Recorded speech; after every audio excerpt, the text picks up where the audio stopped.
This is a Lenovo T-Series laptop that was delivered direct to us for configuration by one of our clients who travels all the time. He's all over the world. He'll be using this on the plane, different countries, flies a lot. He just sends the stuff to us, we handle it, we get all the emails set up whenever he gets a new machine, set that up, whether it's for him or one of his employees, and then we just repack it and drop ship it straight to the employee where they happen to be at the time. I'm just going to break this open and we will check out what's inside.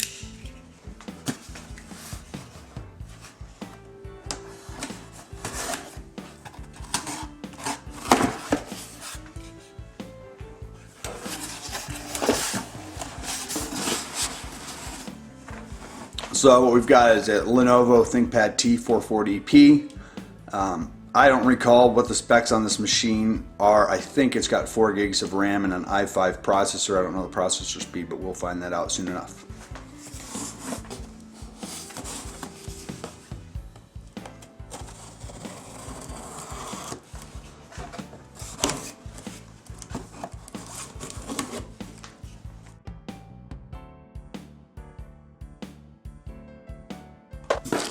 Packed fairly well, shipped without the battery attached.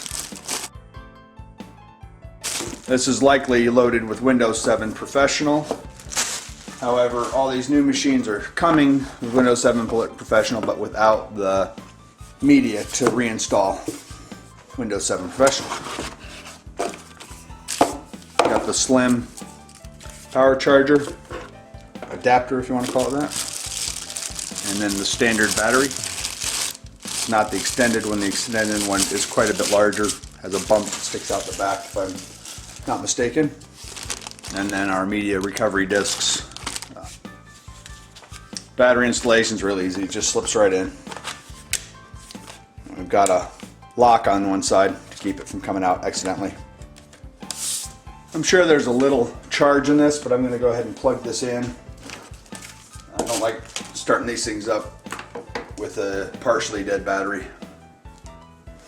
So this has got the large interactive pad. This acts as a screen, so you've got a lot of the features of a touch screen built into your pad on this one. I'm not sure if this comes with the lighted keyboard, but a lot of these ThinkPads do have lit keyboards now, which is a really nice feature. We've got the webcam built in. And it is an i5 processor like I suspected, and I'm sure it's 4 gigs of RAM. They did not get a solid state drive on this, they most likely got the 500 gig drive.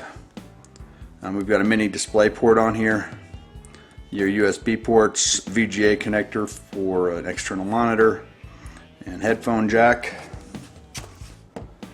On the back of the device we've got our power input, and we've also got an Ethernet connector and 2 additional USB, as well as a DVD RW. I was recently asked in another video what we do for backups for these systems that travel a lot. We really don't do that much. We usually set up some kind of an off-site backup system, you know, something like Carbonite or Mozy or something like that on an individual basis on each one of these systems. A lot of these guys that are traveling like this are not part of a domain. They don't have the conveniences of having a server to back up to all the time.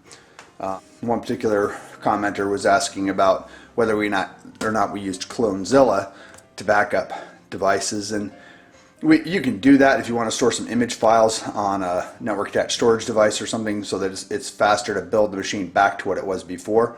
But what I found is if you've got the installation media, it takes about the same amount of time, and I don't have to screw around with a bunch of extra storage laying around and have another machine running, or have a whole pile of terabyte drives with a bunch of images for each individual laptop we deal with. Because a lot of times we'll put one of these out in the field, it will, you know, run for 3 to 5 years with really very little maintenance or upkeep. Or on the other hand, it might get stolen or broken in a year, in which case we're going to either wipe and reload it or replace it completely. So I just don't do a lot of backup on our systems for the reason that it takes a lot of time. It's a lot of maintenance. The end users don't generally keep up with the maintenance of it. So it's got to be something automated for them to get any value out of it. And as a client or as a consultant, We can't spend tons and tons of time setting up systems that end up not being used by the client in an efficient way. So basically, they're kind of on their own. We set these up, we send them out on the road, and we make sure they've got their backup set up ahead of time, and they just call us if they have any issues. We hook up remotely and repair whatever problems we have. If they have something where it won't boot and there's no possible way for us to connect up, they will drop ship it to us, and we'll take a look at it, fix it, and usually turn it around within a couple of days. It's usually a pretty quick process, and we don't have a lot of downtime. I do keep a couple spare systems around that we can use or ship out as a spare to somebody to use for a week or two if we have to order parts, or for instance a new screen or new motherboard or something has to come out if it's under warranty. But most of these systems, we make sure the client has a 3-year next business day warranty from the manufacturer and some sort of off-site backup of their preference. I mean, some people like Carbonite, some people don't. Some people like Mozy, some people don't. There's a large number of other ones out there. LiveVault comes to mind as one we've used before. And it's all varying degrees of what features you want and what cost you're going to get out of it. So this is it's an interesting thing, supporting people all over the world and being able to, give them remote support and still be able to give them that value where they feel like it's worth it to them to have us set these things up and kind of help maintain them over time, but without the overhead of every month they get a bill for X amount of dollars whether we did something or not. So it's very much on the fly. So here we are. We're up in Windows 7 Professional. I'm going to go ahead and run through this. We'll install Office on here off of a disk that they own. From that point, basically just configure the email on this and set up a couple of websites that they use in their company on a regular basis, and it goes out the door. So in about 2 to 3 hours, maybe 4 of setup, by the time you patch the system and all that, walks out the door, and that's where we're sitting. I've had some machines take longer than that, really depending on internet speeds or if they've got a lot of extra software or a lot of extra updates in some piece of software that they want us to custom install. It does take time to set these up. There are imaging solutions out there which are great if you've got a lot of the same type of machine, but everything we run is very disparate. I mean, these things come in, orders come in for everything from Dells to HPs to Toshibas to Lenovos. I happen to get a lot of Lenovos on the channels because the clients where I'm the main point of contact happen to like Lenovo. So I see a lot of these and I'm able to get them into my shop area and show everybody on YouTube kind of what's going out the door. But we do a lot of dealings with Dell, we do a lot of dealings with HP. My preferences are Dell and Lenovo. I like those. I've had the best luck with those, let's say. But honestly, a computer's a computer. All these parts come from the same factories. There's nothing super proprietary about any of these. I do like to buy manufacturer devices for my clients anyway. I don't mind messing around with clones and clone boxes for myself, but I like to buy name brand for the clients. And I also like, because mostly you get the 3-year next business day warranty. I've got a video on the X1 Carbon where it shipped out brand new and the screen was bad. Within half hour of setting the thing up, the screen went south on us and we had to get a new screen shipped out. And so all sorts of things can go wrong. But for the most part, Lenovo's have been good solid machines. You usually take them out, configure them, get them out on site, and they're ready to roll. Dells have been very good too. In general, I don't particularly go for the Inspiron line, but I do like the Latitude line. I like the Precision line of Dell. They're very good machines and well built, and they've got pretty good quality control on those. The complaint one of my clients that just switched from Dell to Lenovo was that the Dells just didn't have very good fit and finish these days. I haven't necessarily seen that. He may have been unlucky. Some of us just not lucky with certain machines. I've never had a good run of luck with HP laptops, so I don't really recommend them, but I know lots of people that love them and have had good luck with them. I just haven't. So anyway, I'm going to go finish setting this up. I'll give you a little blurb when I'm done about what we did, and maybe a little more about the spec. There's not much to it. This is a basic laptop. It'll be good for working.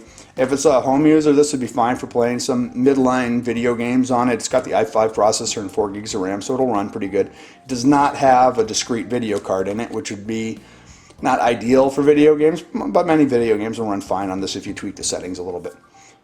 We just don't do a lot of video games. We're not video gamers. So I'm busy setting people up, and when it gets to be, well, it's the weekend right now. When it gets to be the weekend, I shouldn't be working anymore, but here I am setting up computers. So anyway, a little bit about the Lenovo T440p, a little bit about our company, and we appreciate everybody watching. It's kind of thrilling to know that, you know, we've had so many views and so many people are subscribing, and we appreciate all you guys coming and watching the videos, and I really like your comments. It's always great to hear from people, and even if I make a mistake, please feel free to correct me. I don't know everything by any stretch. Anybody that says they do, they're lying. All right, I'm going to finish this up and be right back. All right, so we're up at the OS, and we're sitting here. It shipped with a third of the battery charged, and all I've got to do is install Office and a couple other small applications and our remote support software on this to get it out the door. So many times I've had issues with people asking, you know, why does it take so long to set a machine on? Well, turning the machine on the first time doesn't take very long, and people don't think about all of the steps you have to take in setting something up like this. So we've got, you know, the machine's up and running within 10-15 minutes when it's brand new, but we've got to, in many cases, join it to a domain, copy user profiles over. Updates can take a couple of hours just by themselves unless you've got something local to run all the updates off of, which is feasible, but a lot of times, like today, I'm working from offsite, so I don't have any of that material available to me right now. So we'll let it run through and get all that downloaded. We got to download antivirus software, update all of that, download Microsoft Office, update all of that, and all that just takes time. So I've had people say, oh, it should only take you 30 minutes to set up a computer. That's a nice fantasy. It really doesn't take that short of a time. It'd be beautiful if there was a way to do that consistently. It can be done with some imaging software, but not all of us can afford those big monster servers, Acronis, and those types of things. So we just kind of set them up by hand, make sure that they're set correctly, and ship them out to the client, and we give everybody a big discount when we set up their software. We don't charge them the full number of hours it actually takes us to set them up, because this way we do a little bit better job. It's a little more quality. It's more custom to each machine. We can go search for specific BIOS updates for this particular machine, make sure they're set up, and we go through all those steps and make sure all the detail is there so that the machine is running as good as possible for that user the day we send it out. I don't like these things coming back 6 months later and saying, you know, it won't work with such and such a device because it turns out there was a BIOS update we could have installed and didn't know about. Or we were rushing through it because we had to get it done in the quote unquote half hour it takes to set a laptop up. So we don't mess around with that. We do it the right way. We do it from scratch. I don't usually restore from image files either. We always make an image file if we do work on a computer in case something goes wrong during that time that we're working on it. But generally, if we have to do a reload, I go back to the OEM disks. I load everything from scratch from the OEM disks as they were when we got it, and we update from there. So it can take a little longer, but it's the right way to do it. It's not shortcutting.